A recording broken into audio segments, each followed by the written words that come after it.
Bom, pessoal, boa noite. Hoje nós daremos início ao estudo da probabilidade. Teremos uma série de aulas de estatística, quer dizer, de probabilidade no assunto de estatística, na disciplina de estatística, perdão. E hoje teremos uma aula mais conceitual. É um conteúdo que exige bastante cálculo na questão de sabermos valores exatos na probabilidade. Bom, por que estudar a probabilidade e estatística? A estatística ela é empregada como ferramenta fundamental em várias áreas, tais como na área médica, na indústria, na pesquisa de mercado e opinião pública. Tudo isso nós vimos no início da disciplina, a importância da estatística, que é como se fosse uma breve introdução, uma breve revisão daquilo que a gente fala para chegar no estudo da estatística. Também a importância no estudo da computação, na definição de indicadores econômicos e sociais, meteorologia e entre outras áreas. A gente já viu isso, não vou aprofundar na explicação porque foi tudo que já foi visto, principalmente nas aulas presenciais, na primeira e segunda aula, a importância da estatística no nosso estudo, na nossa área, na nossa disciplina. Pode também ajudar a estatística em outras perguntas, e aí você vai englobar a probabilidade, o estudo da probabilidade. A probabilidade ela ajuda a responder a algumas perguntas.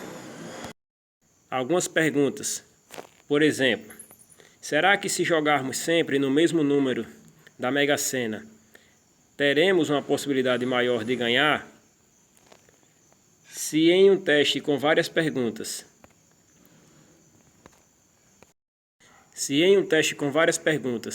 onde teremos que responder falso ou verdadeiro, dá para saber se teremos uma probabilidade de acertar um número maior de respostas se chutarmos sempre a mesma resposta, ou seria melhor alternarmos as respostas?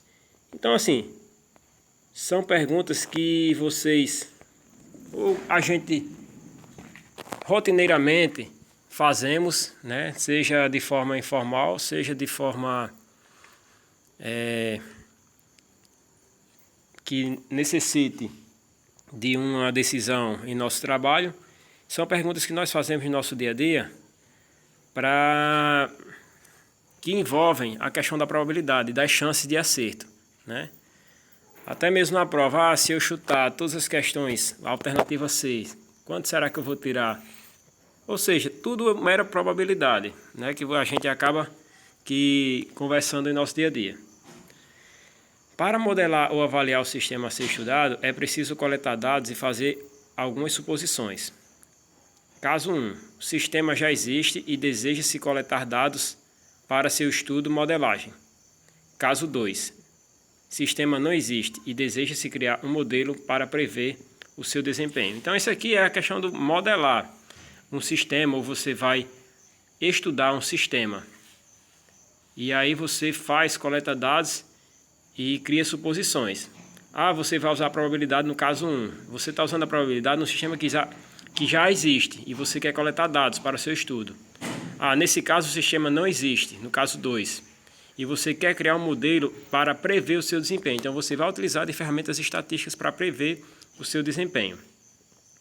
Sobre a obtenção de dados para estudo e modelagem do sistema, a gente faz algumas perguntas.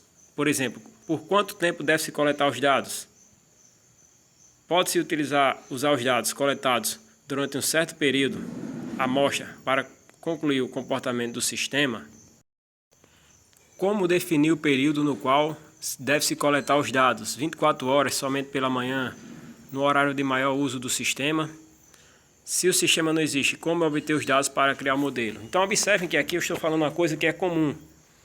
É aquilo que nós já estudamos, que é a questão de obtenção de dados. Mas por que eu estou falando isso no assunto de probabilidade?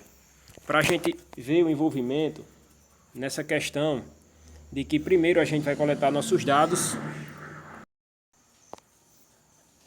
nossos dados e toda aquela estrutura dinâmica de organizar em rol e depois proceder os cálculos estatísticos, ou os cálculos probabilísticos, perdão, para que a gente possa ter uma noção daquilo que a gente vai estimar. Vamos para frente aqui. Aqui é apenas para revisar um pouco a questão da obtenção de dados e da importância da estatística no nosso trabalho. Vamos lá. O que fazer com os dados colhidos? Como organizar esses dados? A gente já viu como organizar, como extrair informações de interesse, aquelas questões da variável, como fazer para que os dados obtidos para esse período de tempo possam ser generalizados para obtermos informações sobre os sistemas, aquela questão da amostra, da população, certo? Todas aquelas questões que a gente observou. Ou seja, para colher os dados, organizá-los e analisá-los, necessitamos de técnicas conhecidas que nos permitam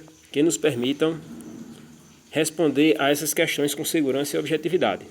Essas técnicas são estatística, probabilidade e inferência estatística.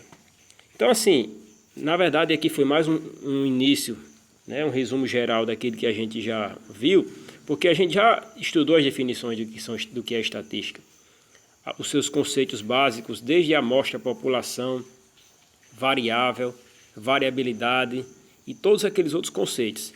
E vimos também a inferência estatística, que nada mais é do que organizar, a questão da organização dos dados. Quando vocês colocaram em tabelas, quando vocês organizaram as frequências, tudo aquilo já envolve a questão da inferência estatística.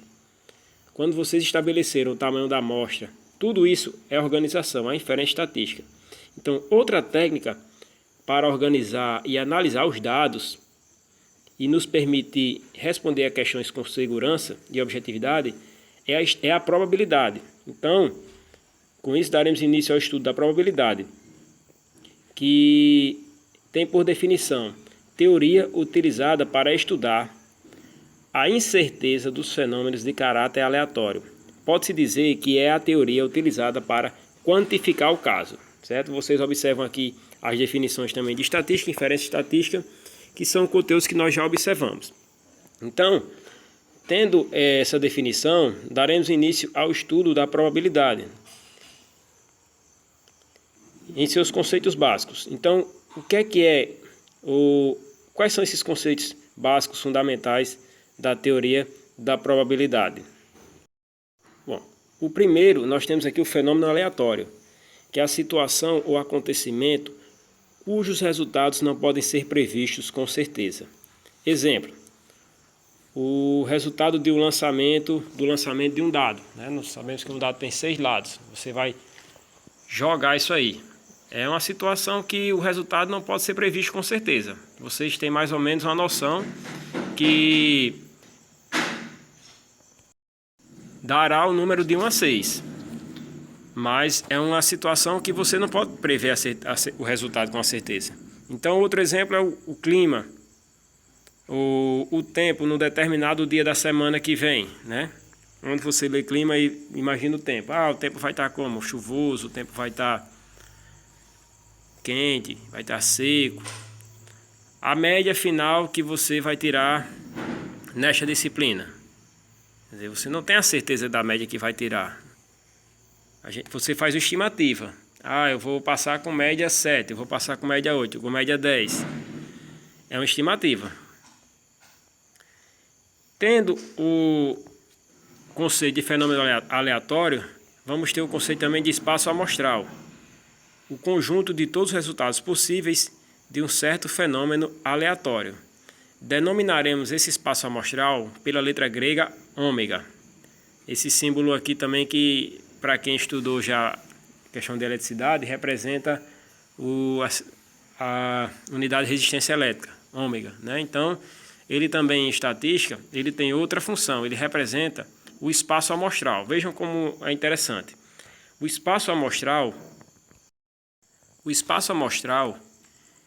ele, como a gente denominou, ele é o conjunto de todos os resultados possíveis de um certo fenômeno. Então, os subconjuntos do espaço amostral são chamados de eventos e são representados por letras maiúsculas, A maiúsculo, B maiúsculo, C maiúsculo.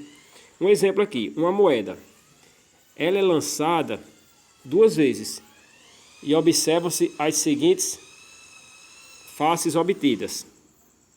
Então você tem aqui, ou vai dar 2 vezes cara, ou vai dar 2 vezes cara e coroa, ou vai dar 2 vezes, ou vai dar coroa e cara, ou vai dar 2 vezes coroa. Então, esse tempo de essas opções que serão fornecidas, o máximo de opções que a gente vai ter é o meu espaço amostral. Então, nesse exemplo aqui, o C representa cara e o R coroa. Vamos ver outro exemplo aqui, mais à frente. Mas observem aqui. Uma moeda é lançada consecutivamente até o aparecimento da primeira cara. Então, vocês têm aí o número infinito de elementos, espaços amostrais. Porque você pode lançar a moeda infinitas vezes, várias vezes, mas sempre dá coroa. Então esse é o meu espaço amostral, um espaço amostral infinito. Bom, para a gente iniciarmos também o estudo da probabilidade, a gente também vai ter que ter uma noção, lembrar um pouco aquela teoria dos conjuntos, aquelas questões que a gente viu lá em matemática, no início do 2º grau, né? Que era um conjunto vazio, que era a união, que era a interseção de conjuntos. Lembrar aqui que o conjunto vazio, ele é denotado por esse símbolo, né? Fosse um 0 com esse cortezinho aí na diagonal. O conjunto vazio ele é representado dessa forma. Inclusive a gente vai estar respondendo algumas questões relacionadas à questão de interseção e união de conjuntos. A união de 2 eventos, A e B, representa a ocorrência de pelo menos um dos eventos, A ou B. Então, denotamos a união de A com B por A, união B, representado por esse símbolo de união. A interseção do evento A com B é a ocorrência simultânea de A e B. Denotamos interseção de A com B. Pessoal, só recapitulando aqui, eu tinha dito que ia falar outro exemplo. Só voltando aqui, na questão do espaço amostral. Outro exemplo do espaço amostral é o dado, que eu falei para vocês. O dado, vocês têm 6 lados, de 1 a 6. E aí vocês podem lançar o dado e dar o número 1, 2 ou 3. Aí você vai ver a questão da probabilidade. Mas o seu espaço amostral são as 6 opções, certo? Só voltando aqui para vocês entenderem o que era espaço amostral. Então, voltando aqui à questão da teoria dos conjuntos, a gente viu que era o conjunto